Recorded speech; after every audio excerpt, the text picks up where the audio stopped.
আচ্ছা। শবনম, আমাদের যে প্যাসেজটা, প্যাসেজ নাম্বার 41, এখানে যে হেডলাইনটা আছে একটু পড়ে শোনাও তো। গ্লোবাল ওয়ার্মিং মানে কি এটা মানে কি?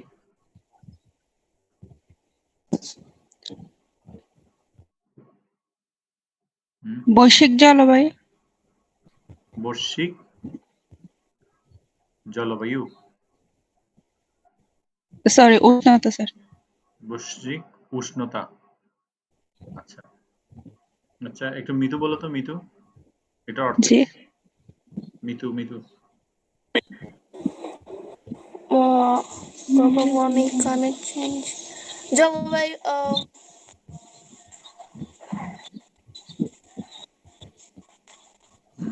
জলবায়ু পরিবর্তন টাইপস কিছু সঞ্জিদা স্যার বৈশ্বিক উষ্ণায়ন। বৈশ্বিক উষ্ণায়ন। আচ্ছা, জাওয়াদ বলো তো, গুড বয় জাওয়াদ। বৈশ্বিক সতর্কতা। আচ্ছা, ওয়ার্মিং ওয়ার্মিং আমি ওয়ার্মিং ধরে বসে আছি। হ্যাঁ, আইএলসে এরকম করে যে এমন একটা প্রশ্ন দিবে, সবাই তো এটা দেখার সাথে সাথে আর খেয়াল করবে না, বুঝতে পারছি এটা তো ওয়ার্মিং লিখছে, আমাকে কি বোকা পাইছে? গ্লোবাল ওয়ার্মিং তো বৈশ্বিক উষ্ণতা। কিন্তু কেয়ারফুল থাকতে হবে। জবাদ গুড বয়, সে শুধু গুড বয় না, সে ক্লেভার বয়ও। সে বুঝে বলছে এটা হচ্ছে আসলে ওয়ার্মিং না, এটা ওয়ার্নিং। দুইটা এন আছে এখানে, এম নাই। ঠিক আছে? হ্যাঁ, তো ওয়ার্নিং মানে হুঁশিয়ারি। হ্যাঁ, তাহলে বৈশ্বিক উষ্ণতা আর বৈশ্বিক হুঁশিয়ারি এক জিনিস না। হুম, তার মানে পুরো প্যাসেজে কি নিয়ে আলোচনা হবে? পুরো প্যাসেজটাতে কি নিয়ে আলোচনা হবে? বৈশ্বিক সতর্কতা নিয়ে গ্লোবাল সতর্কতা। একটা হুঁশিয়ারি আসছে, তাই না? হুঁশিয়ারি। তাহলে এটা আমরা স্টেপ 1 গেলাম। স্টেপ 1 হচ্ছে সবসময়, একদম সবসময় রিডিং এর ক্ষেত্রে সবসময় আমরা খেয়াল করব, চট করে আমরা হেডলাইনটা খুব ভালো করে খেয়াল করব এবং হেডলাইন থেকেই আমরা পুরা প্যাসেজের রসটা বের করার চেষ্টা করব যে পুরা প্যাসেজে কি নিয়ে আলোচনা হতে পারে। প্রেডিক্ট করতে হবে যে কি নিয়ে আলোচনা হইতে পারে। তাহলে আমাদের অ্যাটেনশনটা ফোকাসড হয়ে যাবে, একদম ফোকাসড হয়ে যাবে। আমরা এখন হুঁশিয়ারি নিয়ে পড়তে যাচ্ছি। তো এরপরে কিন্তু আর প্যাসেজ আমরা পড়বো না। প্যাসেজ পড়ার সময় ওরা আমাকে দিবে না। একটা প্যাসেজে 13টা প্রশ্ন, 20 মিনিট। তো অত সময় আমার নাই। আমি যত প্যাসেজ পড়ি না কেন, যত সময় ব্যয় করে মজা করে প্যাসেজ পড়ি না কেন, কোনো লাভ হবে না যদি আমি কোয়েশ্চেনের আনসার সঠিকভাবে দিতে না পারি। কোয়েশ্চেনের সঠিক আনসার দিতে গেলে সবার আগে আমার কি লাগবে? প্যাসেজ বোঝা লাগবে নাকি কোয়েশ্চেন বোঝা লাগবে? কোনটা?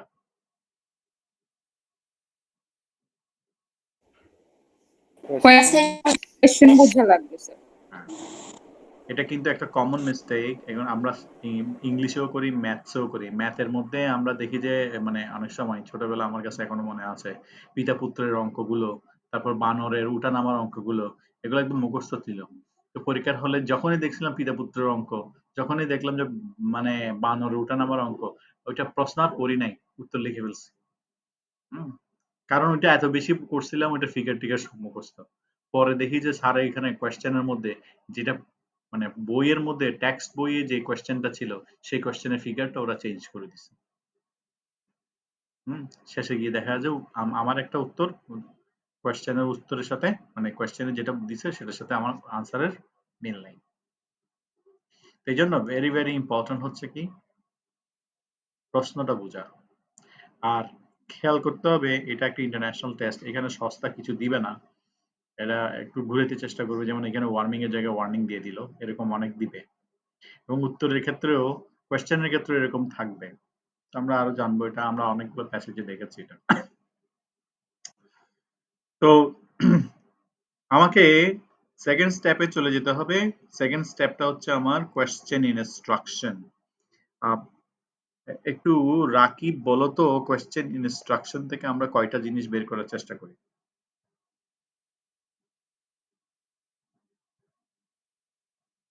রাকিব।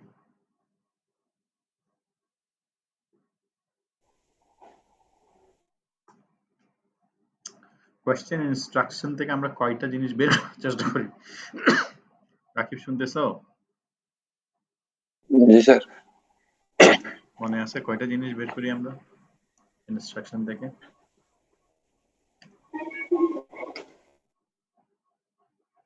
হুম? না স্যার, সরি।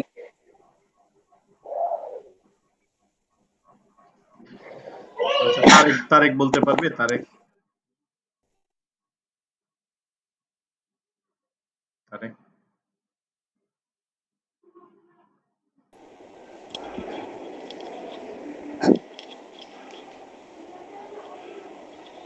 এখানে স্যার 5টা ইনস্ট্রাকশন বের করতে হবে।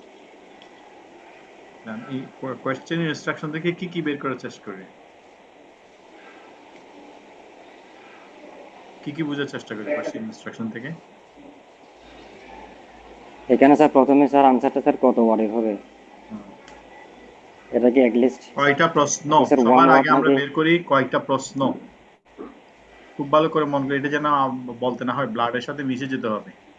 চোখ পড়ার সাথে সাথে বের করব কয়টা প্রশ্ন, কোন ধরনের প্রশ্ন, আনসার কিভাবে দিব। এখানে প্রশ্ন কয়টা?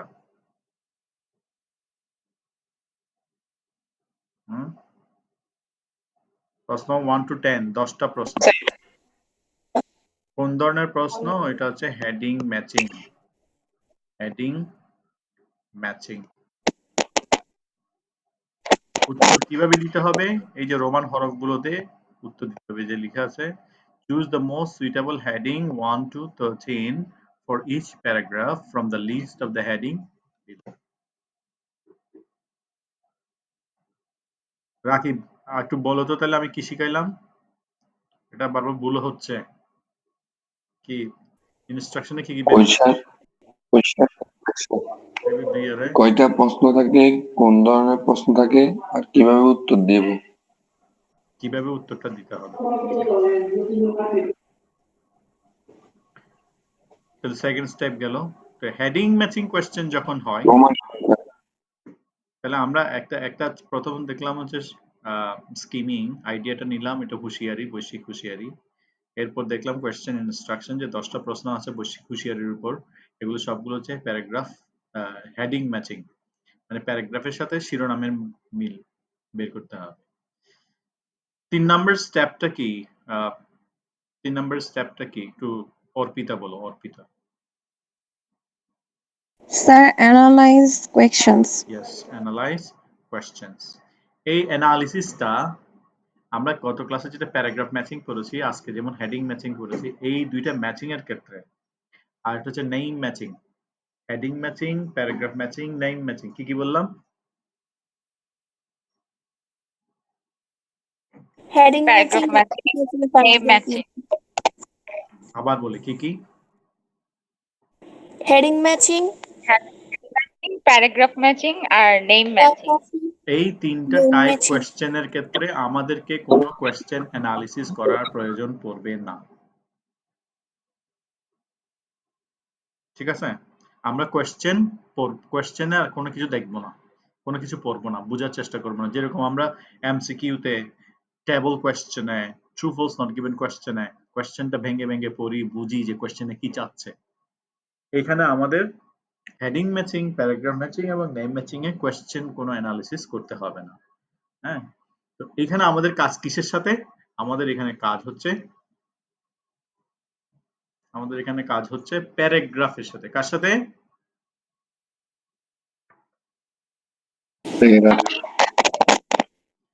তো আমরা এখন করব কি, একটা প্যারাগ্রাফ পড়ব, ওই প্যারাগ্রাফের মেইন আইডিয়াটা কি সেটা বের করার চেষ্টা করব। একটা প্যারাগ্রাফ পড়ব, প্যারাগ্রাফের মেইন আইডিয়া কি।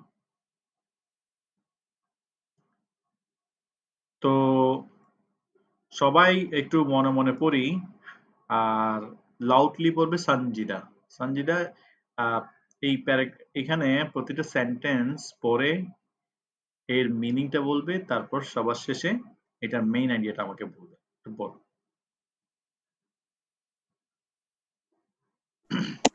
শুরু করবো। হ্যাঁ, শুরু করো।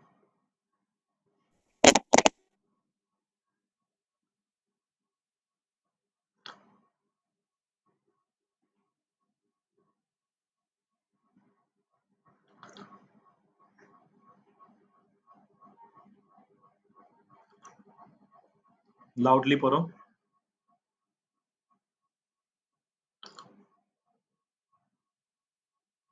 সঞ্জিদা কি পড়তেছো?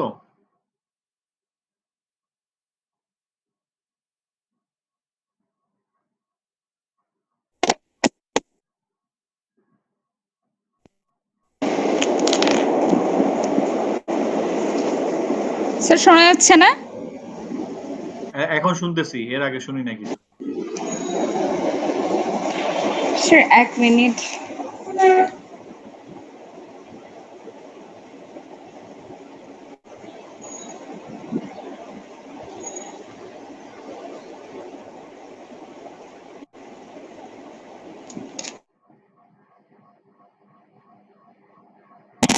স্যার হ্যাঁ বলো।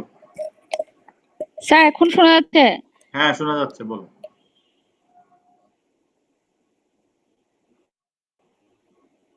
শোনা যাচ্ছে, বলেন। আচ্ছা।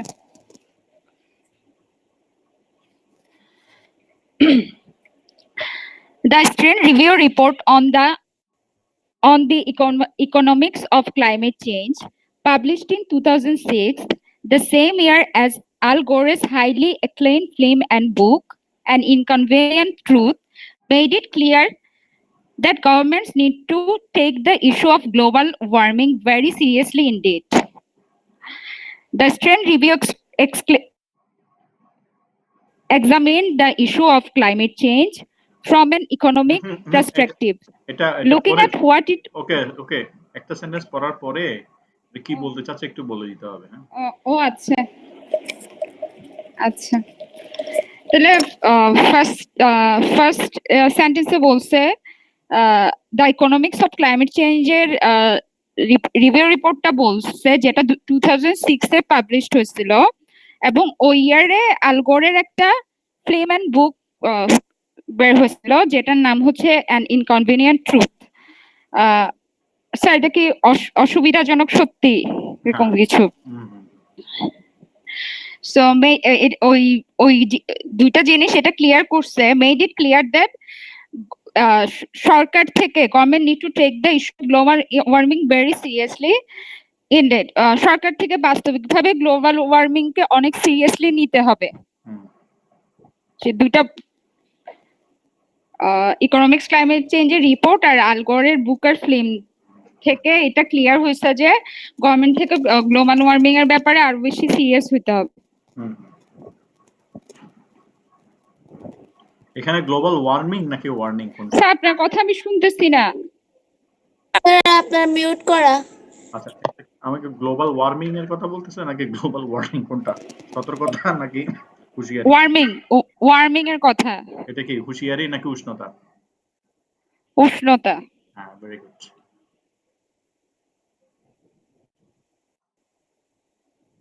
তারপর পড়বো। The Stern Review examined the issue of climate change from an economic perspective, looking at what it would cost the government to take appropriate action and what it cost if appropriate action were taken. The Stern Review examine করছে যে climate চেঞ্জের ইস্যুটা economic perspective থেকে আর economic perspective থেকে করছে, আর government থেকে to take appropriate action, appropriate action নিতে কি রকম খরচ হবে এবং এই what it cost if appropriate action are taken. আর অ্যাপ্রোপ্রিয়েট এই কথাটাই বুঝাইছে আর কি, অ্যাপ্রোপ্রিয়েট অ্যাকশন নিলে কি রকম খরচ পড়বে, কি খরচ পড়বে এগুলা।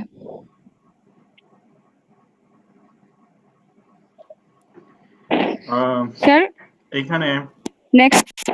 স্যার আপনার কথা শোনা যাচ্ছে না। হ্যাঁ এখানে Stern Review examined the issue of climate change from an economic perspective. অর্থনৈতিক দৃষ্টিকোণ থেকে দেখছে। মেইনলি আলোকপাত, আলোকপাত করছে, look at মানে আলোকপাত করা, what it costs the government to take appropriate action. এটার যত উপযুক্ত ব্যবস্থা নিতে সরকারের কেমন ব্যয় হতে পারে, and what it would cost if appropriate action were taken. হ্যাঁ, যদি এটা হচ্ছে ওয়ার না, ওয়াজ taken যদি নেওয়া হইতো তাহলে কেমন খরচ পড়তো, কি যদি আগে নেওয়া হইতো তাহলে কেমন খরচ পড়তো আর এখন কেমন খরচ পড়তো, হয় না জামা একটা যখন একটু করে ছিঁড়ে যায় তখন 2 টাকা দিয়ে রিপু করলে হয়ে যায়, কিন্তু যখন বেশি ছিঁড়ে যায় তখন হয়তো নতুন জামা কিনতে লাগে।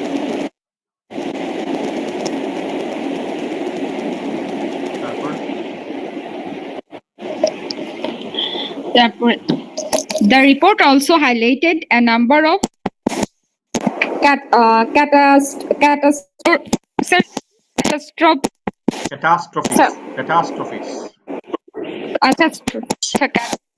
that would হুম, তোমার সাউন্ড শুনতেছি না। occur if urgent measures are not taken to stop the carbon dioxide production.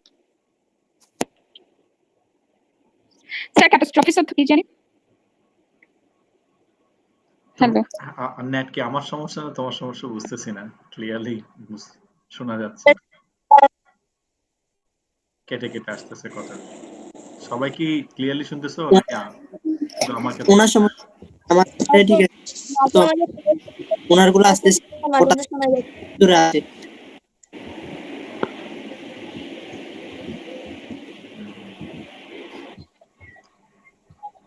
ইদানিং মানে একটু নেট, স্যার আপনারটা ক্লিয়ার। আমার মনে হয় নেট একটু ডিস্টার্ব করতেছে সব জায়গায়।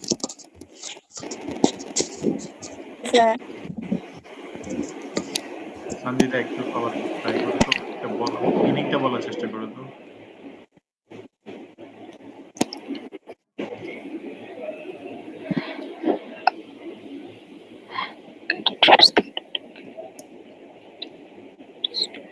তুমি মোবাইল দিয়ে করতেছো মনে না? স্যার আমি হ্যাঁ হ্যাঁ স্যার হ্যাঁ স্যার বুঝছি, স্যার বলো। স্যার ক্যাটাস্ট্রফস অর্থ পয়েন্ট বুঝাইছে, আমি বলি ক্যাটাস্ট্রফি, ক্যাটাস্ট্রফিস অর্থ কি পয়েন্ট ক্যালামিটি, ডিজাস্টার, এই তিনটা ওয়ার্ড মনে রাখবা, আইএলস এর জন্য খুব ইম্পর্টেন্ট। ক্যাটাস্ট্রফি, ক্যালামিটি, ডিজাস্টার, এগুলো হচ্ছে প্রাকৃতিক দুর্যোগ। আচ্ছা দুর্যোগ। স্যার রিপোর্টটা আরো কিছু দুর্যোগ সম্পর্কে হাইলাইট করছে, যে যদি carbon sir if urgent measures are not taken to stop the carbon dioxide. Urgent measures মানে কি? স্যার আর্জেন্ট মেজার্স মানে তো পরিমাণ। আর্জেন্ট মেজার্সটা আমরা একটু নোট নিয়ে খাতা লিখে নেই, এটা আমাদের রাইটিং এ লাগবে, স্পিকিং ও লাগবে। আশু ব্যবস্থা, জরুরি ব্যবস্থা, জরুরি কোনো অ্যাকশন যদি না নেয়। If urgent measures were not taken to stop the carbon dioxide production that is heating up the planet, যেই কার্বন ডাইঅক্সাইডের কারণে পৃথিবী উত্তপ্ত হয়ে যাচ্ছে, সেই কার্বন ডাইঅক্সাইড থামানোর জন্য যদি উপযুক্ত ব্যবস্থা না নেওয়া হয়, তাহলে সরকারের তাহলে কি কি দুর্যোগ হতে পারে সেটার ব্যাপারে সেটাকেও মানে হাইলাইট করছে, এই জিনিসটাকে তুলে ধরা হয়েছে সেটার ব্যাপারে।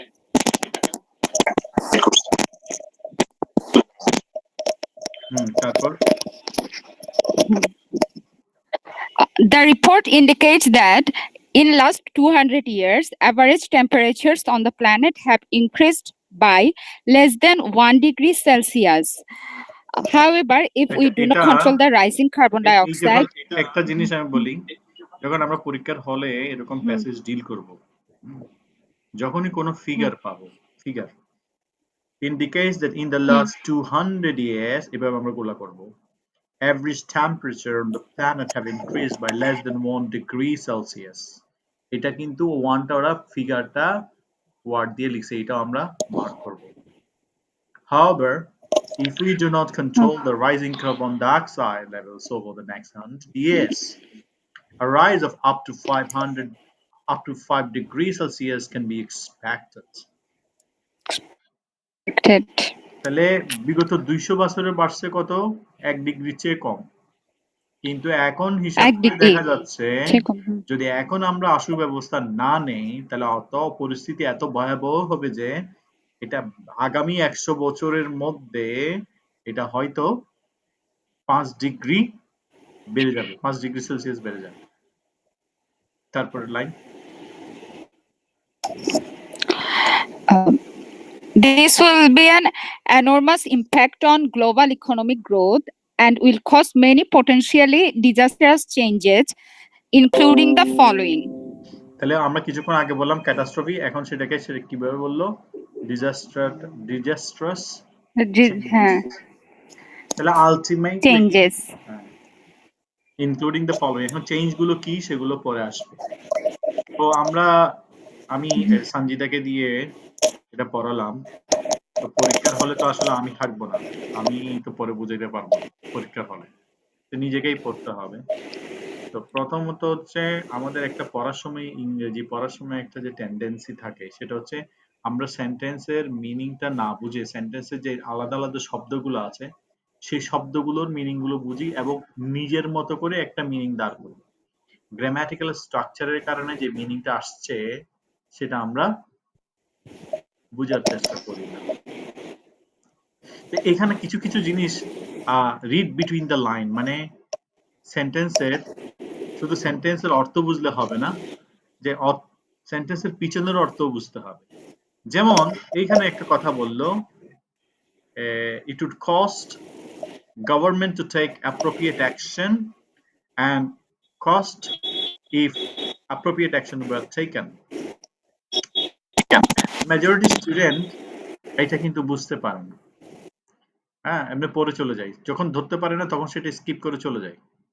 এখানে আসলে যে জিনিসটা বুঝাতে চাচ্ছে সেটা হচ্ছে কি, একটা ক্ষতি হয়ে গেছে, সে আমি যে সোফায় বসেছি সেই সোফার একটা কুশনের সামান্য একটা ছিঁড়া, ওই জিনিসটা যদি আমি আগেই মেরামত করে ফেলি, কিছুদিন আগে দেখা দিয়েছিল, ওই যদি আগেই মেরামত করে ফেলি তাহলে আমার কত খরচ পড়বে, আর এখন যদি পরে করি তাহলে কত খরচ পড়বে। এই ডিফারেন্সটা বুঝাতে গিয়ে পরে কথাটা এখানে আরো ফিগার দিয়ে এটা ক্লিয়ার হলো যে বিগত 200 বছরে চেঞ্জ হয়েছে মাত্র 1 ডিগ্রি সেলসিয়াস, কিন্তু হিসাব করে দেখা যাচ্ছে আগামী 100 বছরে, হ্যাঁ সামনে 100 বছরে এটা 4-5 গুণ বেশি বাড়বে। তাহলে এখন এই যে প্যারাগ্রাফটা পড়ার পর কি কনসেপ্ট আসছে আমাদের, আমি একটু বলি এই জিনিসটা বুঝার বিষয়ে। পরীক্ষার্থীদের আমাদের দেশে যারা বিভিন্ন জায়গায় কোচিং করে তারা অনেক রকমের স্ট্র্যাটেজি শিখে, অনেক রকমের টেকনিক শিখে। তো সবার বড় টেকনিক হচ্ছে মিনিং টেকনিক। সবার উপর অর্থ সত্য তাহার উপর নাই। আমি যদি মিনিং বুঝতে পারি তাহলে আমি সব ধরনের প্রশ্নের আনসার দিতে পারবো। আর টেকনিক যেগুলো চিপ ট্রিক্স যেগুলো দেয় এগুলো দিয়ে বেশি দূর এগোনো যায় না, এবং এগুলো দিয়ে নিজের ইংলিশের ডেভেলপমেন্টও হয় না। তো এই শয়তান সবসময় মনের ভিতরে ওয়াসওয়াসা দিতে থাকে, আর এ সময় কোথায়, এত প্যারাগ্রাফ পড়ার সময় আছে, এরকম একটা মনের মধ্যে একটা কাজ করে। কিন্তু আসলে বাসায় যদি একটু প্র্যাকটিস করে দেখো যে এরকম আইএলস এ যে প্যারাগ্রাফ গুলো থাকে সাধারণত একটা প্যাসেজে 10টা থেকে 12টা প্যারাগ্রাফ থাকে। একটা প্যারাগ্রাফ পড়তে বুঝে পড়তে সর্বোচ্চ 1 মিনিট সময় লাগে, সর্বোচ্চ। যদি 12টা প্যারাগ্রাফ হয় তাহলে কয় মিনিট লাগবে? 12 মিনিট। 12 মিনিট। আমি 15 মিনিট ধরলাম। এই 15 মিনিটে কিন্তু আমার 13টা প্রশ্ন এখানে আমি পেয়ে যাব। যদি হেডিং ম্যাচিং থাকে তাহলে 12টা বুঝতে হবে, কিন্তু হেডিং ম্যাচিং প্যারাগ্রাফ ম্যাচিং না থাকলে কিন্তু আমার 12টাও পড়তে হবে না। ঠিক আছে?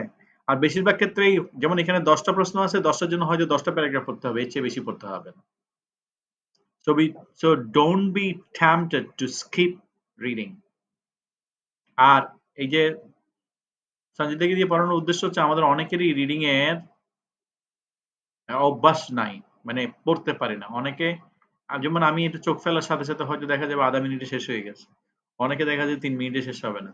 তো এটা অনেকটা হচ্ছে দৌড়ানোর মতো। কাউকে যদি বলি আজকে তুমি 10 মাইল দৌড়াও, সে কোনোদিন পারবে না। কিন্তু যদি তাকে বলা হয় যে 10 মিনিট দৌড়া, তাহলে সে পারবে। হুম, তাহলে তাহলে এই জিনিসটা স্কিপ করা যাবে না, প্র্যাকটিস করতে করতে এটা স্পিডটা বাড়বে। আমি হোমওয়ার্ক গুলো দেওয়ার উদ্দেশ্য হচ্ছে এইটাই, ওগুলো করলে পরে স্পিডটা বাড়বে। আজকে হয়তো 1 মিনিট সময় লাগতেছে বা 2 মিনিট সময় লাগতেছে, কালকে আর একটু কম লাগবে, আস্তে আস্তে কমতে থাকবে সময়টা।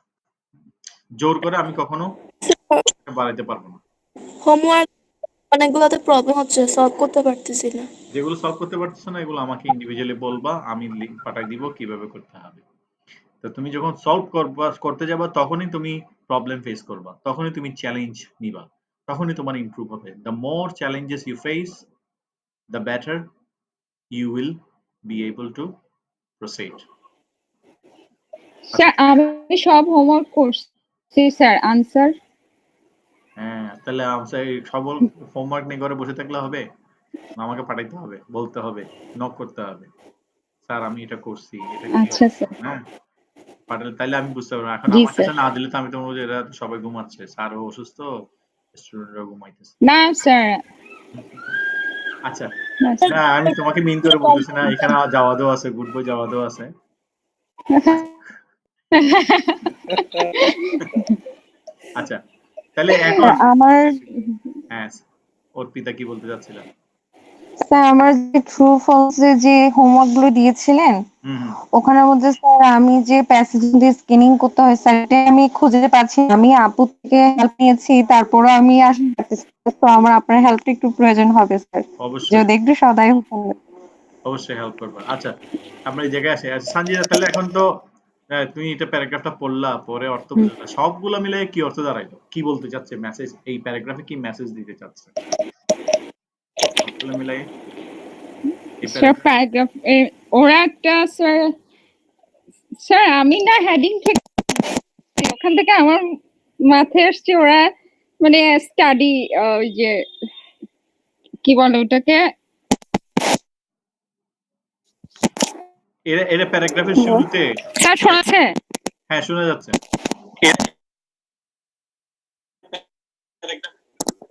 হ্যাঁ শোনা যাচ্ছে। বিভিন্ন কিছু স্টাডি করছে, স্টাডি করে ফিউচারে কি কি হবে, গুড।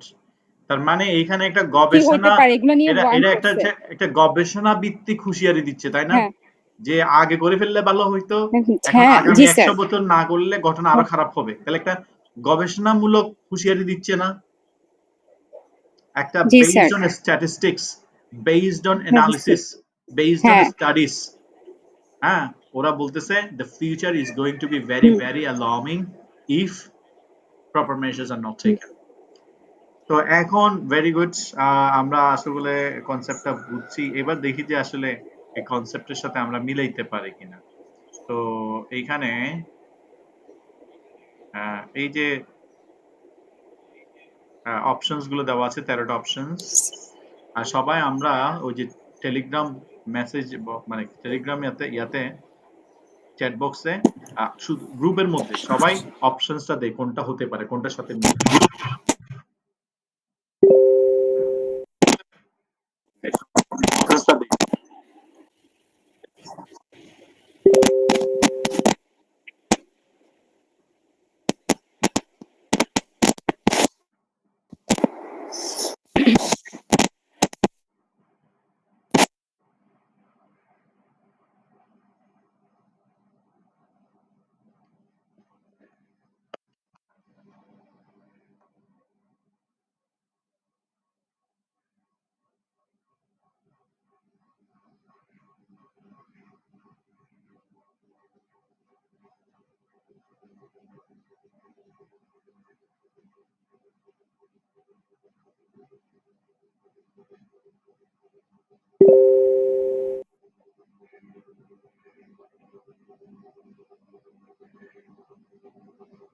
তাড়াতাড়ি পাঠাই সবাই একটু।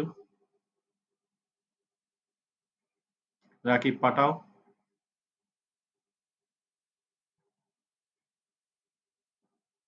সব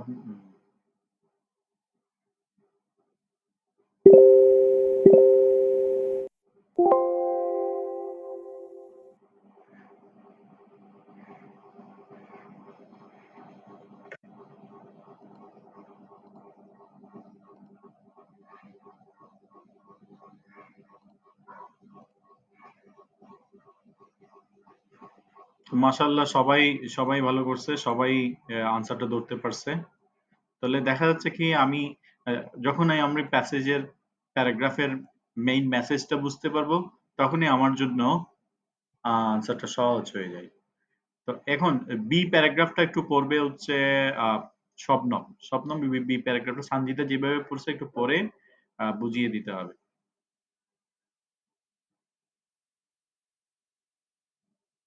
শবনম কি শুনতে পাচ্ছে আমার কথা? জি স্যার। ওকে।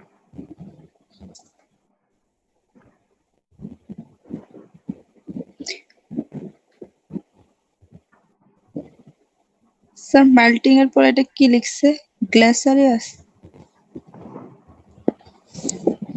গ্লেশিয়ার্স, গ্লেশিয়ার্স, গ্লেশিয়ার্স মানে যে গ্লেসিয়ার্স। মানে ওই যে বরফের যে ইয়াটা, হিমবাহ যেটা বলি আমরা।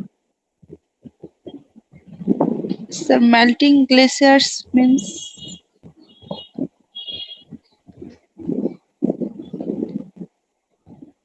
melting glaciers beginning the ends and the extending to the huge glaciers of the Himalayas, the ice will begin to disappear, threatening the water supply of the billions of people. Sea level will also rise, flooding huge areas of the world, including cities such as London and Tokyo.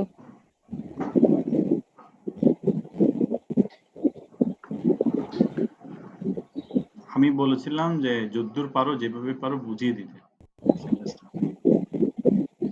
হ্যাঁ, আমি পরে help করবো।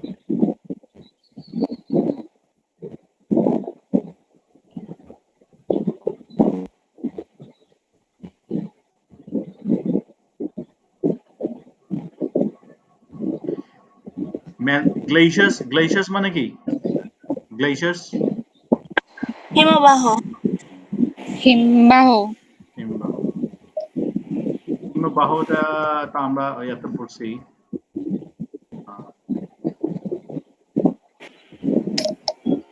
তার মানে এটা আমি একটু দেখাচ্ছি, ফিজিক্যালি দেখলে জিনিসটা বোঝা যাবে।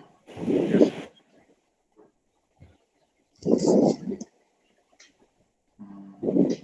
আমি স্ক্রিন শেয়ার করছি।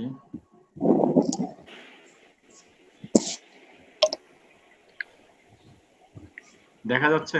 টাইটানিকের জাহাজটা যেটার হ্যাঁ সাথে ধাক্কা খেয়েছিল। হ্যাঁ, স্ক্রিন দেখা যাচ্ছে? জি স্যার। হ্যাঁ, এই যে বরফের বড় বড় টুকরো, এটা বরফের পাহাড়, বরফের বড় বড় টুকরো, এগুলো আস্তে আস্তে কি হচ্ছে, গলে যাচ্ছে না?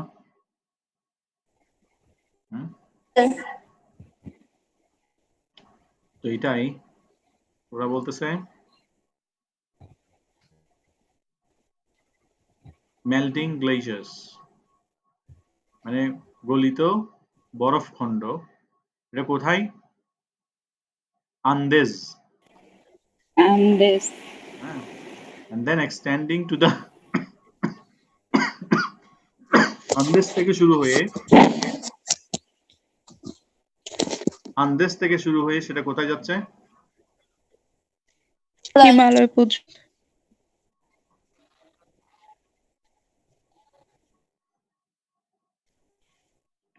The ice will begin to disappear. তাহলে এই বরফ থাকবে কি থাকবে না? এটা না, দেখা গলে যাচ্ছে না, যাবে। ডিসঅ্যাপিয়ার, গলে যাবে। যদি গলে যায় তাহলে কি গলে অবস্থা গেছে। হবে? Threatening the water supply of billions of people. Threaten water তাহলে মানুষের জন্য যে পানি দরকার বিলিয়ন বিলিয়ন পানি মানুষের জন্য, সাপ্লাইয়ের ওইটা কি হয়ে যাবে? হুমকি স্বরূপ। ওইটা হুমকিটা কোথায়? হুমকি স্বরূপ। তার মানে বরফ গলে গেলে ভালো না খারাপ? খারাপ। খারাপ। তারপর কি বলছে?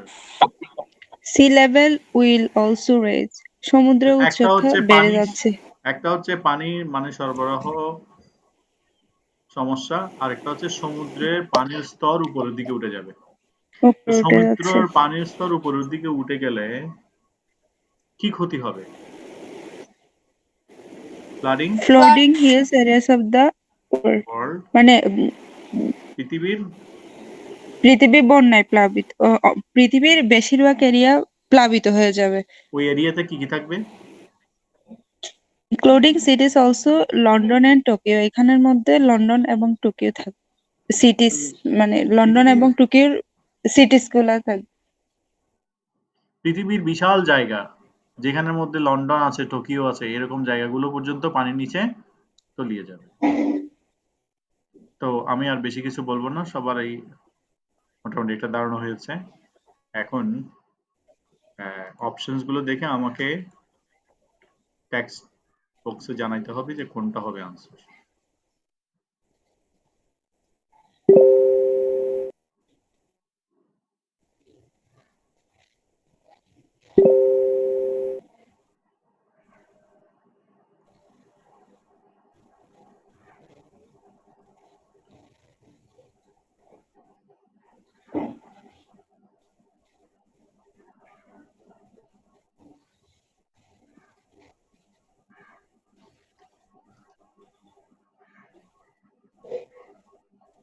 এইখানে আমরা ওই যে কোয়েশ্চেন প্যারাগ্রাফ কোয়েশ্চেন নাম্বারের সাথে যেমন আগেরটা ছিল 10, 1 ইকুয়ালস 10, আর এটা হচ্ছে 2 নাম্বার কোয়েশ্চেনের আনসার, তাহলে 2 ইকুয়ালস কত ওইভাবে লিখে দিই।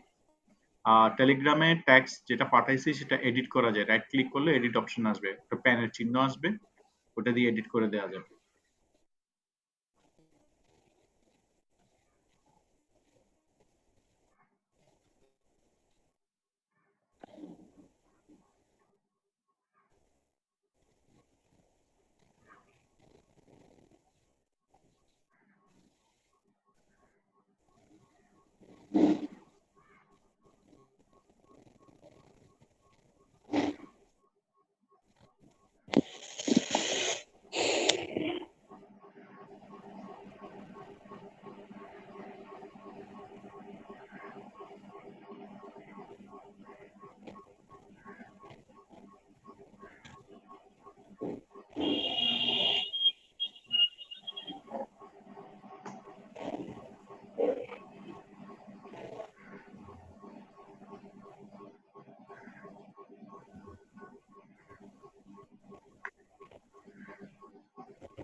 আচ্ছা, তো এখন একটা রিয়েল প্রবলেম দেখলাম আমরা, যেমন তারেক, আমি দেখলাম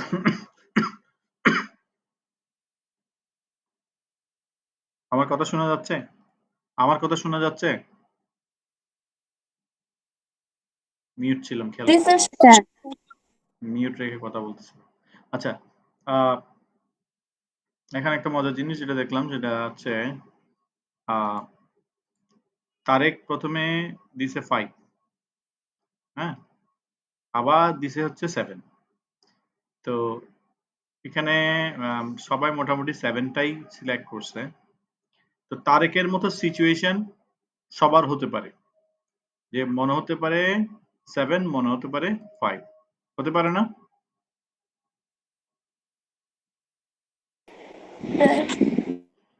তো তারেক যেটা প্রথমে দিছিল ওয়াটার ক্রাইসিস, তার কনসেপ্ট ঠিক আছে।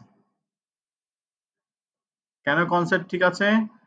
কারণ হচ্ছে এখানে বলছে, একটা রিজন বলছে যে প্যারাগ্রাফে, threatening the water supply of billions of people. হ্যাঁ, কোটি কোটি মানুষের পানির সরবরাহতে হুমকি হবে, তার মানে পানির সংকট দাঁড়াবে, এইটা হইতে পারে। আবার সবাই যেখানে বলছে যে sinking cities, sea levels will also rise, flooding huge areas of the world, including cities such as London and Tokyo. তাহলে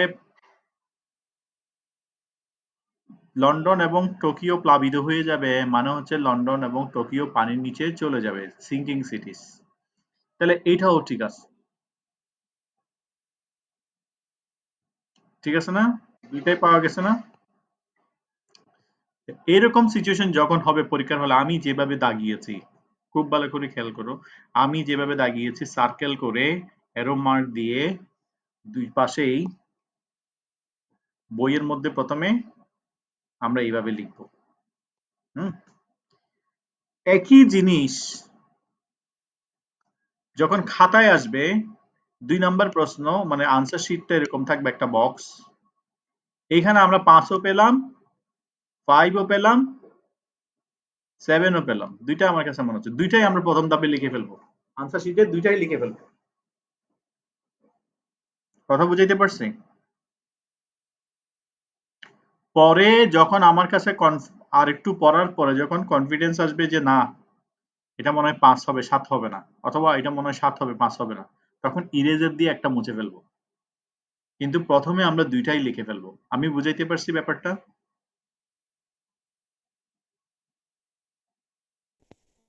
জি স্যার। প্রথম ধাক্কায় আমরা দুইটাই লিখে ফেলবো। ঠিক আছে, এরপরে বি প্যারাগ্রাফ, সি প্যারাগ্রাফটা পড়বে হচ্ছে মোর্শেদ। মোর্শেদ একটু বড় চেষ্টা করো।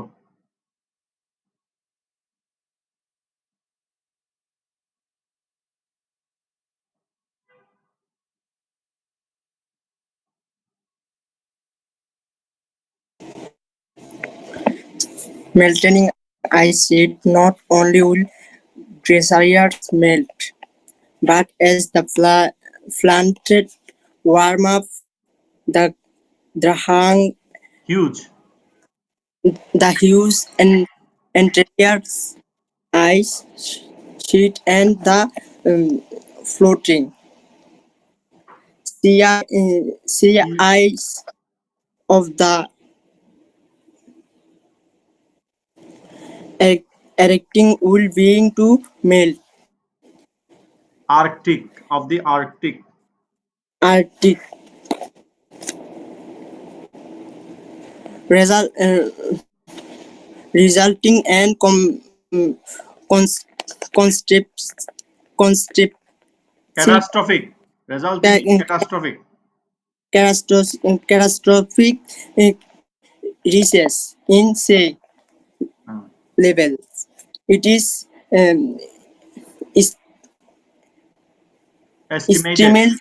Estimated, estimated that Arctic summers will be ice free within 10 years.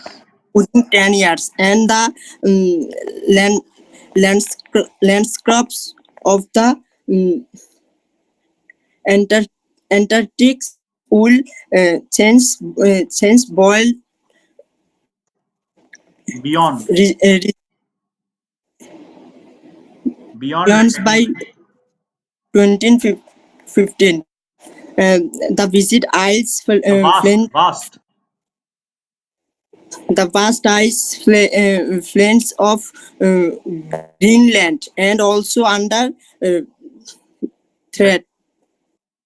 তো তোমার তো মানে একটু কষ্ট দিয়ে ফেলছি বেশি।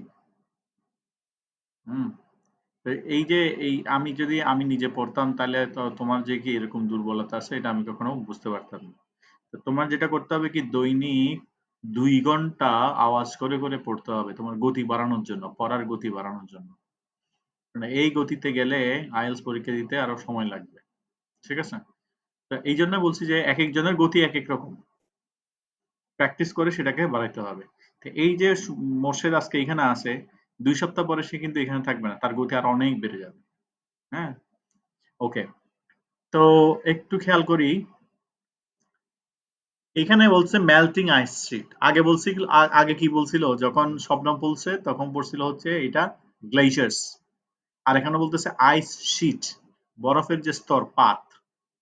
Not only will glacier melt, কেবল যে হিমবাহটা মানে বরফের যে খন্ড বড় বড় খন্ড এগুলো যে গলবে তা না, বরফের বড় বড় স্তরগুলো পাতগুলোও গলে যাবে। As the planet worms up, যেহেতু পৃথিবী উত্তপ্ত হচ্ছে, যেহেতু বরফের খন্ডের পাশাপাশি বরফের বিভিন্ন যে স্তর এগুলো গলে যাবে।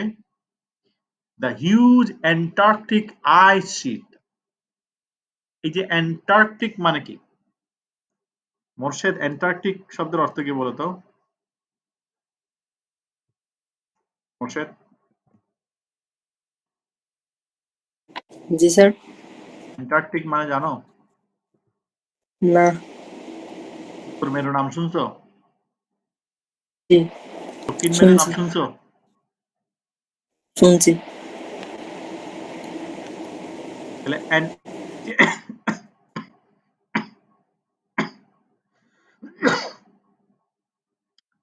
the Antarctic ice sheet মানে হচ্ছে বরফের স্তর। অ্যান্টার্কটিক মানে হচ্ছে দক্ষিণ মেরু। অ্যান্টার্কটিক মানে কি? দক্ষিণ মেরু। হ্যাঁ।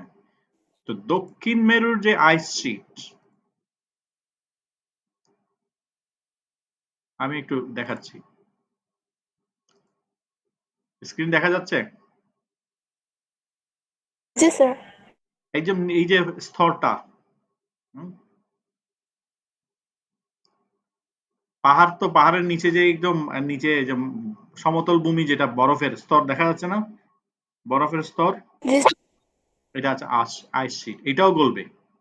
দক্ষিণ মেরুর আইস শিট কি বলতেছে ওরা?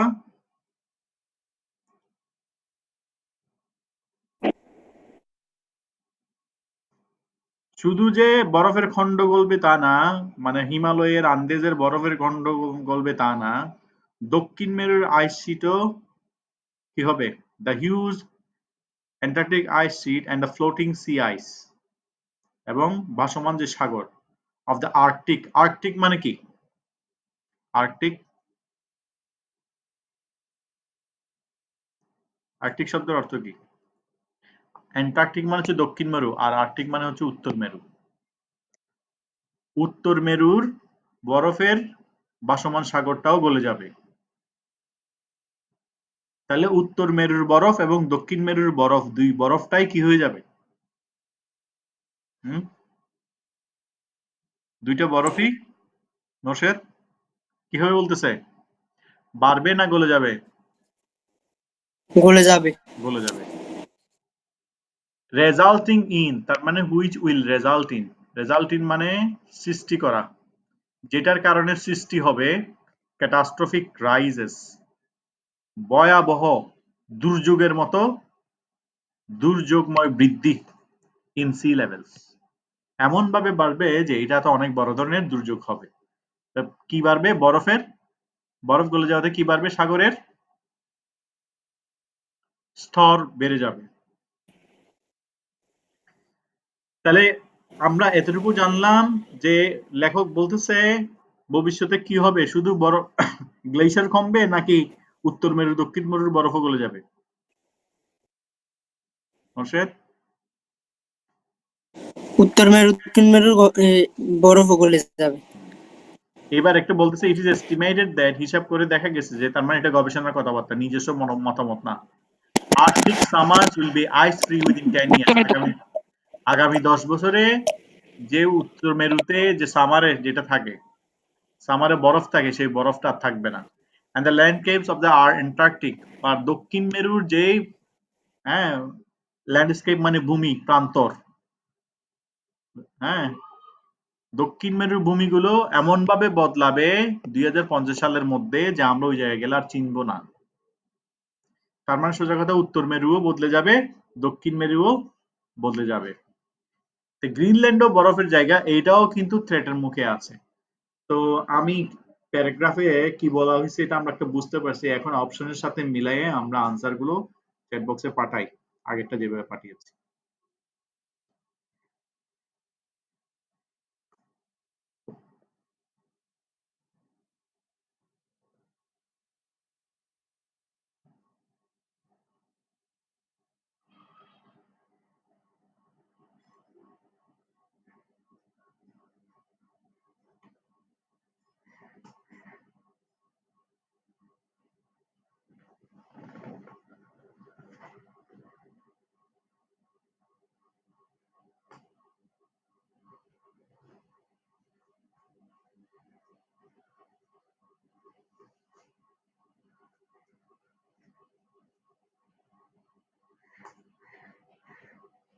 চট করে পাঠাই, চট করে।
মোর্শেদ একটা দিবা, দুইটা না। 3 of 5 আর 3 তুমি 4 দিছো না।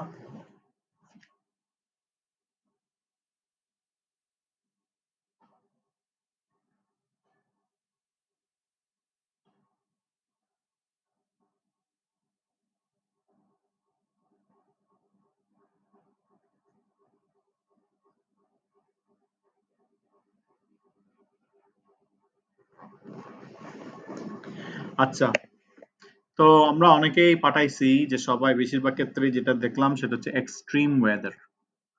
এক্সট্রিম ওয়েদার আমি একটু ব্যাখ্যা করছি। এক্সট্রিম ওয়েদার মানে অতিমাত্রায়, এক্সট্রিম মানে অতিমাত্রায়, ওয়েদার মানে আবহাওয়া। অতিমাত্রায় আবহাওয়া, এখানে কি বেশি ঠান্ডা পড়বে এরকম বলছে, বা বেশি গরম পড়বে এরকম কিছু বলছে এই প্যারাগ্রাফে? এত বেশি ঠান্ডা পড়বে যে বরফ গলে যাবে, বা এত বেশি গরম পড়বে হ্যাঁ যে বরফ গলে যাবে, এরকম কিছু কি বলছে কোনো জায়গায় শুরু থেকে শেষ পর্যন্ত? আবহাওয়ার কোনো কথা আসছে কিনা? No sir. No sir. কোনো জায়গায় আবহাওয়ার কথা আসে নাই। ওইখানে শুধু আগের কথার বরাত দিয়ে বলছে যে আগে তো বলছিলাম শুধু হিমবাহ গলবে, তো ধারণা করা হচ্ছে, গবেষণায় দেখা যাচ্ছে শুধু হিমবাহ না,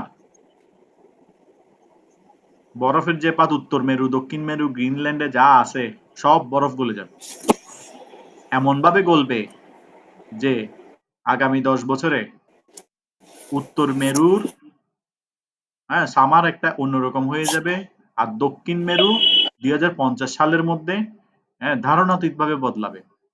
তাহলে ফোকাসটা কোন দিকে? লেখকের ফোকাস কোন দিকে? উত্তর মেরু আর দক্ষিণ মেরুর বরফ না মেরুতে স্যার। তাহলে সমস্যাটা কোথায় হচ্ছে? প্রবলেমটা কোথায় ক্রিয়েট জি হচ্ছে? স্যার। মেরুতে। মেরুতে ক্রিয়েট হচ্ছে না? তাহলে আনসার কোনটা? মেরুতে।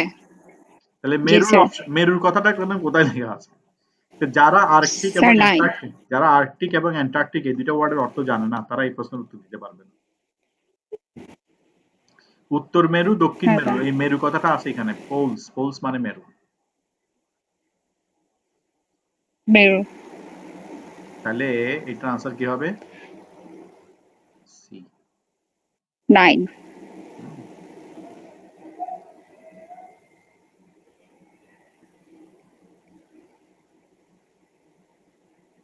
ওয়ানের আনসার আমরা কি দিয়েছিলাম? 10 না?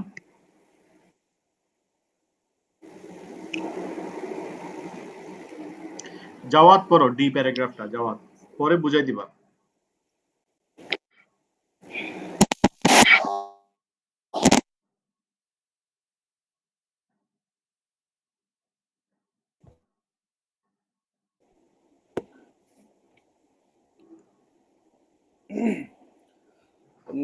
The acidity resulting from the huge amount of CO2 that the oceans will absorb will lead to the extinction of hundreds of species as marine ecosystems are destroyed. This will also threaten the fishing industry, and thousands of millions of fish die off. This in turn will না, destroy. একটা sentence শেষ করে এটা meaning বলতে হবে। Sir মিনিংটা আপনি পড়লে খুব ইজি লাগে স্যার, আমি পড়লে খুব হয়, কষ্ট হয়েছে। পরীক্ষার বলে তো আমি থাকবো না। তুমি এখানে বলবা যে যেখানে আটকাবা সেখানে আমি হেল্প করবো। দেখলে না মোর্শেদকে আমি হেল্প করলাম। জি।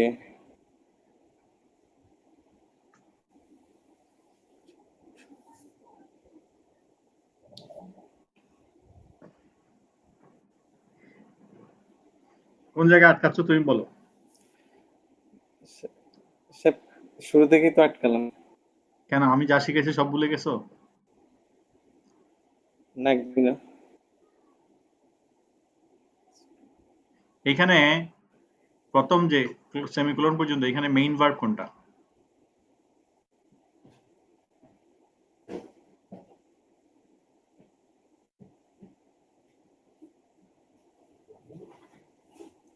হুম?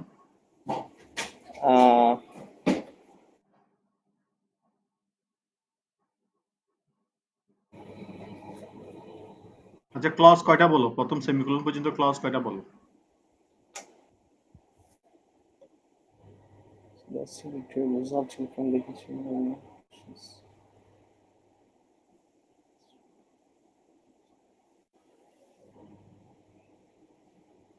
স্যার তিনটা।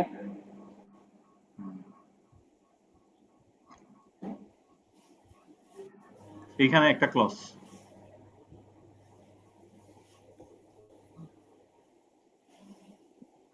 এখানে একটা ক্লজ,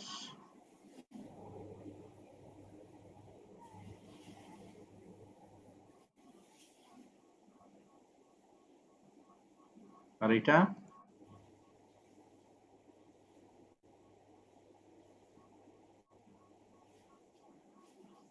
একটা ক্লজ। তাহলে তিনটা ক্লজ। তো যেটা আমি যে ইয়েলো কালার এটা যদি আমরা বাদ দেই এবং যদি পিঙ্ক কালারটা বাদ দেই, ডিসেন্ডেন্টস যে ক্লজটা পাচ্ছে সেই ক্লজের মেইন ভার্ব কি?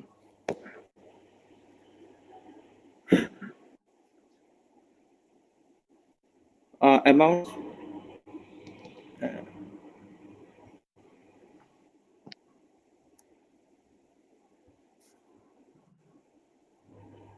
কে বলতে পারবে?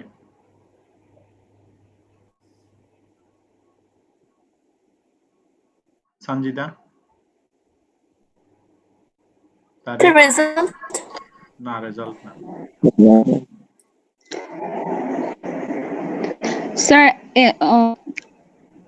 এক্সটিংশন না।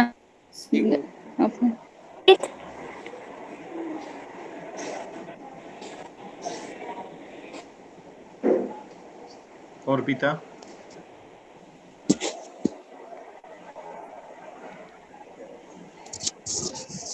লিড।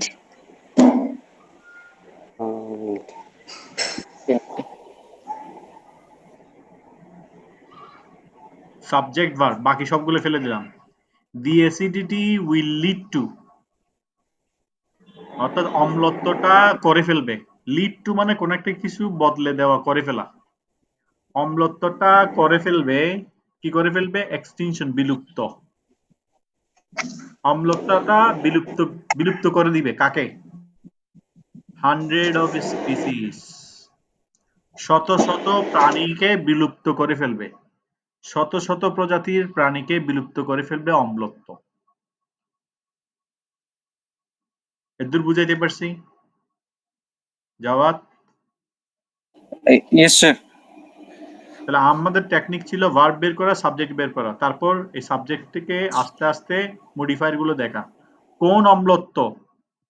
রেজাল্টিং ফ্রম, তার মানে হুইচ রেজাল্টস ফ্রম, যে অম্লত্বটা সৃষ্টি হয়। রেজাল্ট ফ্রম মানে সৃষ্টি হওয়া। যে অম্লত্বটা সৃষ্টি হচ্ছে কোত্থেকে? Huge amount of carbon dioxide. এই যে বেশি থেকে বেশি কার্বন ডাইঅক্সাইড নিঃসরণ হচ্ছে, অর্থাৎ অতিরিক্ত পরিমাণ কার্বন ডাইঅক্সাইড থেকে যে অম্লত্বটা সৃষ্টি হচ্ছে, সেই অম্লত্বটা শত শত প্রজাতির প্রাণীকে বিলুপ্ত করে দিবে। এরপর একটা ক্লজ বলছে কার্বন ডাইঅক্সাইড কোনটা, কেমনে হচ্ছে সেটা অম্লত্বটা। দ্যাট, যে কার্বন ডাইঅক্সাইডটা দ্য ওশানস উইল অ্যাবজর্ব, সমুদ্র শুষে নেয়। অর্থাৎ পৃথিবীতে আমরা যে কলকারখানায় বিভিন্ন জায়গায় যেই কার্বন ডাইঅক্সাইডটা মানে সৃষ্টি হচ্ছে, সেই কার্বন ডাইঅক্সাইড কিন্তু সাগরে গিয়ে মিশতেছে। তো সাগর এই কার্বন ডাইঅক্সাইড শুষে নেওয়ার কারণে কার্বন ডাইঅক্সাইডের সাথে সাগরের পানির সাথে বিক্রিয়া করে একটা অ্যাসিড সৃষ্টি হয়। ওই অ্যাসিডের কারণে শত শত প্রাণী বিলুপ্ত হয়ে যায়। কেন? কারণ এই অম্লত্বের কারণে অ্যাজ মেরিন ইকোসিস্টেম, অর্থাৎ সামুদ্রিক পরিবেশটা ডেস্ট্রয়েড, ধ্বংস হয়ে যায়। আমি বুঝাইতে পারছি সেন্টেন্সের মিনিংটা কেমনে বের করলাম? আমি কিন্তু জাওয়াদ যেভাবে বলছে স্যার আপনি বলে দিলে ভালো হয়, আমি কিন্তু বলে দিই নাই, আমি শিখাই দিছি। আমি যদি তোমাকে একটা মাছ দেই জাওয়াদ, তুমি একদিন খাবা, আর যদি মাছ ধরাটা তোমাকে শিখাই দিতে পারি, তাহলে তুমি আজীবন মাছ ধরে খেতে পারবে। আমি এটা রেকর্ড পাঠাবো, এটা রেকর্ড করা থাকবে, তোমরা এটা টেনে টেনে 14 বার 15 বার 20 বার দেখবে যে কেমনে মিনিংটা বের করছে। Yes.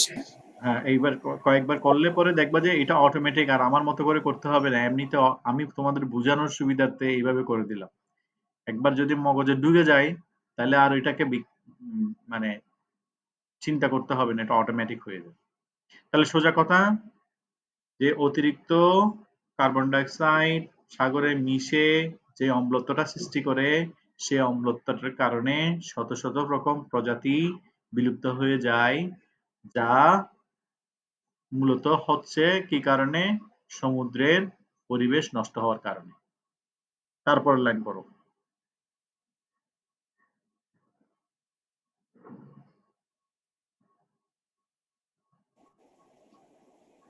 জবাব Yes, sir.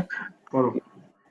Sir, this will also threaten the fishing industry as thousands of millions of fish die off.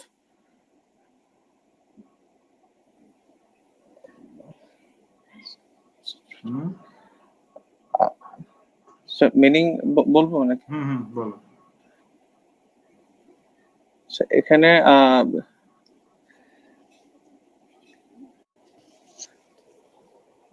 Fishing industry, মানে যাদের ফিশিং ইন্ডাস্ট্রি আছে, ফিশিং ইন্ডাস্ট্রিও এখানে হুমকির মুখে আছে, যেখানে অনেক ফিশ মারা যাবে। This will also threaten the fishing industry. এতে করে মৎস্য শিল্পটাও হুমকির মুখে পড়বে। Yes. কেন? As thousands of millions of fish die off, কারণ এখানে বলছে, প্রথমে বলছে শত শত প্রজাতি, এই প্রজাতির মধ্যে লক্ষ লক্ষ কোটি কোটি মাছও মারা যাবে। মাছ মারা গেলে তাহলে মৎস্য শিল্প আর থাকবে? জেলেদের পেটে ভাত যাবে? No, sir. তাহলে শত শত রকম প্রজাতি মারা যাবে এবং কোটি কোটি মাছও মারা যাবে, যেটার কারণে মৎস্য শিল্প আফেক্টেড হবে। তারপর This in turn will destroy the livelihood of thousands of fishing communities that depend on already overshipped coastal areas. ওভারফিশড, Overfished coastal areas. তাহলে বলছে একইভাবে দিস ইন টার্ন, হ্যাঁ, এটার ইফেক্ট হিসেবে ধ্বংস করবে জীবিকাকে, লাইভলিহুড মানে জীবিকা, থাউজেন্ডস অফ ফিশিং কমিউনিটিস, অর্থাৎ জেলেদের জীবিকা নষ্ট করবে। যেই জেলে সম্প্রদায় নির্ভর করে ওভারফিশ কোস্টাল এরিয়াস।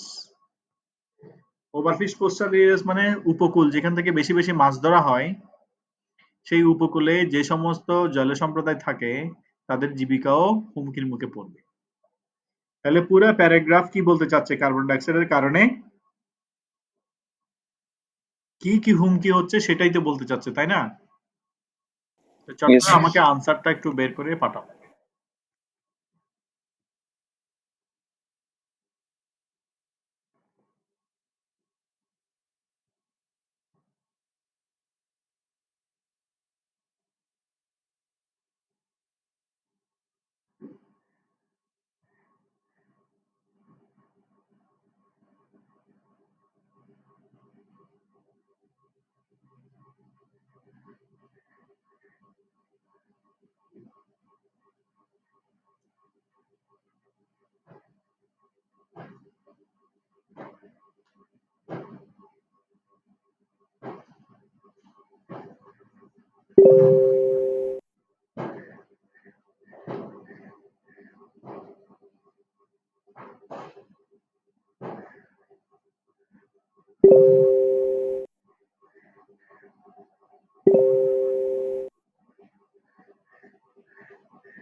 হ্যাঁ আসসালাম, ওই ওনার সাথে কথা বলছিলে আজকে কয়টার দিকে যাবে? ফোন দিচ্ছিলাম আমি এতক্ষণ যাবত, তো কিছুক্ষণ আগে কথা হয়েছে। কয়টার দিকে যাবে? আগে প্রচুর ঝামেলা, তো কখন যাবে? বলতেছে সকাল করে যেতে। আজকে এখন গেলে হবে না? না, প্রচুর ঝামেলা বলতেছে, তো লাইন দাঁড়া থাকা লাগবে অনেকক্ষণ। তাহলে হ্যাঁ, এটা বলতেছে। কখন গেলে? আমি যে 1 ঘন্টা যাবত ফোন দিচ্ছি, পরে কিছুক্ষণ আগে কথা হইলো, তো আমি আপনাকে আর ফোন দিই নাই। তাহলে কি কালকে বড় চলে যাবো নাকি? এরকম করতেও আর কি। তাহলে তুমি কালকে একটু মাথায় রাখো। আচ্ছা ঠিক আছে, আমি ওকে 10টা থেকে ফোন দিচ্ছি, ওনার সাথে একটু কিছুক্ষণ আগে ধরছে। হ্যাঁ, ওনার সাথে একটু ইয়া করে বলো যে অনেকদিন হয়ে গেছে, স্যার একটু ইয়া করতেছে। হ্যাঁ, বলতে দিলাম। তারপর আমি আর কিছুক্ষণ পর আবার দিয়ে যাবো, তো ফোন দিয়ে দেখবো আবার। আচ্ছা ঠিক আছে, তাহলে আমাকে জানাও। আচ্ছা আচ্ছা।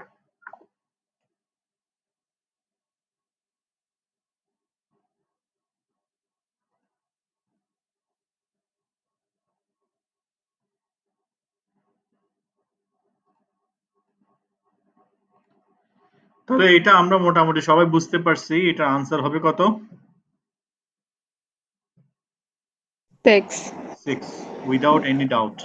কারণ সি লাইফ যেহেতু বলছে, সি লাইফ মানে মাছ, সি লাইফ মানে 100 অফ, যেটা 100 of species as marine ecosystem are destroyed। তাহলে এগুলো মেরিন ইকোসিস্টেম ডেস্ট্রয়ের কারণে যে 100 স্পিসিস মারা যাচ্ছে, তাহলে নিশ্চয়ই এগুলো মেরিন মানে সামুদ্রিক প্রজাতি, তাহলে C life.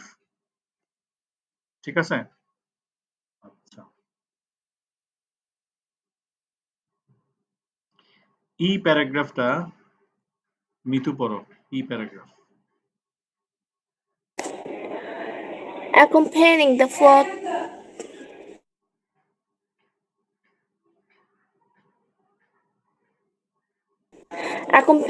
the float will be increased occurrence with darts with a decrease of up up to 30% in water availability in Africa.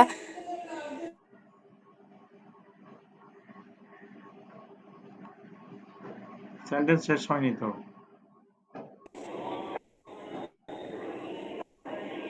And similar decreases in Australia. তাহলে দেখো সেন্টেন্সটা শুরু হয়েছে ভার্বের আইএনজি দিয়ে, এখানে কমা। এরপর আবার দেখো প্রেপোজিশন দিয়ে শুরু হয়েছে, এখানে কমা। হ্যাঁ, with a decrease of up to 30% in water availability in Africa and similar decreases In Australia. Structure দেখো এই সেন্টেন্সে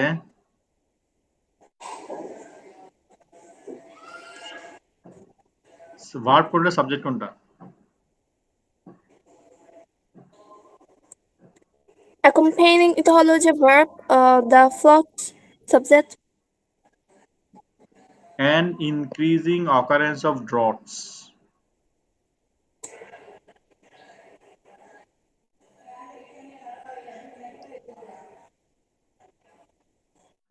An increasing occurrence of droughts subject, তার মানে ড্রট মানে খরা, খরা, বেশি থেকে বেশি খরা will be accompanying the floods, এটাকে উল্টা করে লিখছে স্ট্রেস দেওয়ার জন্য।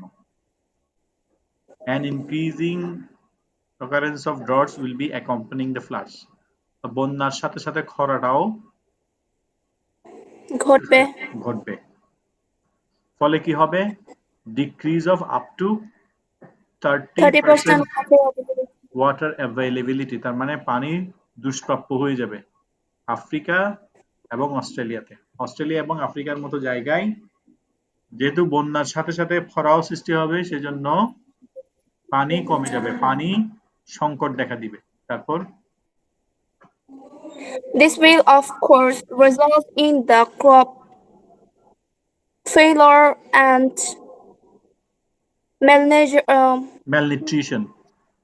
malnutrition in the world over. তাহলে এখানে ভার্ব হচ্ছে রেজাল্ট ইন, এটা রেজাল্ট ইন মানে সৃষ্টি করা। এতে করে কি সৃষ্টি হবে? ক্রপ ফেলিওর, শস্য উৎপাদন ব্যর্থ হবে এবং অপুষ্টিতে ভুগবে সারা পৃথিবী। তাহলে এটা কিসের পরিণাম? পানির সংকটের পরিণাম, তাই না? জি। তারপর সেন্টেন্স পড়ো। It will also lead to an increase in diseases, particularly in tropical regions. তাহলে শুধু যে মানে অপুষ্টি এবং ফসলের ক্ষতি হবে তা না, এটার কারণে রোগ বালাইও বেড়ে যাবে, বিশেষ করে উষ্ণ এলাকাগুলোতে। তারপর Large cities in dry regions will find it increasingly difficult to provide enough water for their populations. বড় বড় শহরগুলো তাদের জনসংখ্যাকে অর্থাৎ তাদের সিটিজেনদেরকে পর্যাপ্ত পরিমাণ পানির যোগান দিতে পারবে না। তার মানে পুরো প্যারাগ্রাফের মূল কথা কি? কাকে নিয়ে? মূল বিষয় কাকে নিয়ে? পানির সংকট, তাই না? এর আনসারটা একটু লিখে পাঠাও।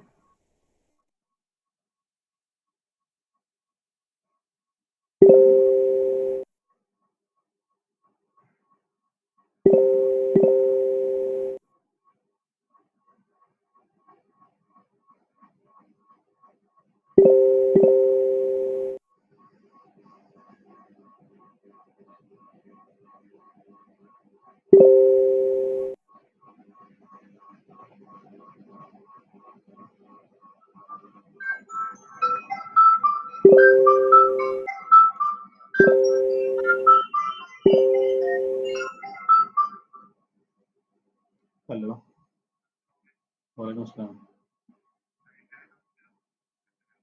হ্যাঁ হ্যাঁ হ্যাঁ হ্যাঁ। আচ্ছা, কিভাবে দিব বিলটা? এই নাম্বারে বিকাশ করলে হবে? 750। আচ্ছা ঠিক আছে। আচ্ছা।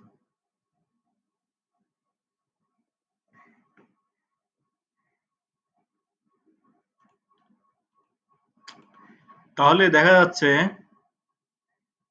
মোটামুটি এখানে সবাই আনসারটা দিছে 5। হ্যাঁ, তার মানে এখানে সবাই শিওর এটার আনসার কি ওয়াটার ক্রাইসিস। তো ওয়াটার ক্রাইসিস নিয়ে আমরা গন্ডগোলটা বাড়াইছিলাম না আগে একবার 2 নম্বরে। Yes, sir. তাহলে এখন আমরা কি করব? এই 2 ওটা নম্বর রিমুভ করে দেব, এটা রিমুভ purely করে ওটা দিব, এইটা আমরা এইখানে বসাই দিব। তাহলে এখন নিশ্চিত হয়ে গেলাম যে এটা 7ই হবে। কথা বুঝাইতে পারছি? এরকম কিন্তু কনফিউশন ওয়ালা প্যাসেজ থাকবে। হ্যাঁ, 2টা 3টার সাথেও হইতে পারে। সবসময় আমরা কিন্তু যখন যেটা যেটা মনে হবে সবগুলো লিখে ফেলবো, কিন্তু যখন আমরা একটা প্যারাগ্রাফ পড়বো আমাদের কনসেপ্ট আস্তে আস্তে ক্লিয়ার হয়ে যাবে। তো আমি এখানে দেখো ব্যঙ্গে করে প্র্যাকটিস করবো। বাসায় প্র্যাকটিস করার সময় এইভাবেই করবে। তাড়াহুড়া করে 20 মিনিটের মধ্যে কেমনে শেষ করব, কেমনে কোনোভাবে উত্তর দিয়ে দিব, এরকম করলে কিন্তু হিতে বিপরীত হবে। এখন চেষ্টা করবে হচ্ছে বুঝে বুঝে আনসার করার জন্য। এখন লার্নিং ফেজ। তারপর একটু স্পিড বাড়লে তারপর দেখবে যে সময়ের মধ্যে কতদূর পারি।